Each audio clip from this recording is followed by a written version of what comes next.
it is time for MyPillow CEO Mike Lindell to pay up. A federal judge ruled Lindell legally owes $5 million to a software developer who successfully debunked Lindell's data that had falsely claimed the 2020 presidential election was stolen, something Lindell tried to dodge paying despite repeatedly promising to do so, initially in a contest called Prove Mike Wrong.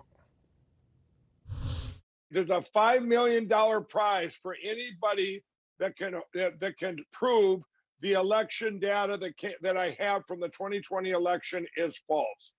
Okay, is not from the 2020 election. Anybody here that's for that challenge, that $5 million challenge, you have to sign a sheet, a release form at the front. If you did, you have time to go do that now. Out front now, the man who took Lindell up and proved him wrong, Bob Zeidman, who I will note did support Donald Trump in both 2016 and 2020. Good to have you on. Thanks for taking the time. Thanks, Jim. Thanks for having me. So the last time you were on the show, you said you doubted you would ever see the $5 million from Lindell, but a judge now he's just ordered Lindell to pay up. What's your reaction? Well, I'm a little more optimistic. I still have some doubts that I'll see it. Lindell has some ability to keep appealing. Yeah. I think the appeal should be denied pretty quickly. There's really no grounds for appeal at this point, but he can drag it on for a while until, unfortunately, there are rumors that he's running out of money, and it doesn't surprise me. Yeah, on that point, he's previously claimed that he's run out of money. He's also facing two separate defamation lawsuits from voting machine companies, including that $1.3 billion suit filed by Dominion. Was all the time you spent on this worth it? And do you think, because legally there are also some questions about, how is he still donating to campaigns if he has no money? Well, I've wondered about that myself. But to your point, your question about whether it was worth it, I definitely think it was. So I've done these kinds of things before, but there was rarely $5 million at stake. In a sense, I owe this publicity to Mr. Lindell for offering the $5 million because that makes it more interesting. But I think it's always right to seek the truth, whatever the truth may be. And, I make a comfortable living, so I don't need the money. And I think the reason to make money is to seek the truth. So I've been, like I said, I've been doing this for a while. This one just seems to get a lot more publicity than some of the other things I've done. Well, to your credit, now, as I mentioned, you supported Donald Trump in 2016, 2020. Your choice, no question. But Trump, as you know, is still pushing false claims about the 2020 election, which you proved wrong. Have a listen.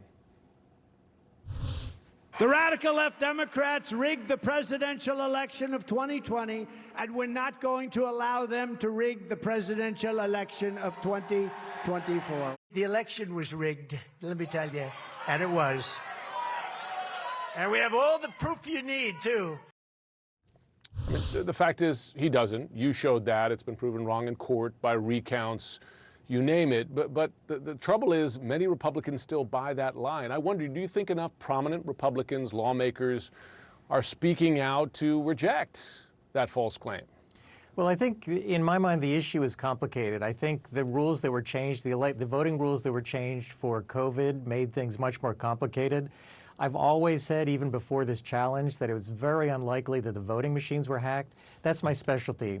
The people I've trained, we go into court, we examine machines. If it was hacked, somebody would know by now. But it does concern me that Mike Lindell, his specific claims of fraud, which I disproved, are still getting traction, and more so as we get closer to the upcoming election. That concerns me a lot. It must. I mean, you say that you seek the truth.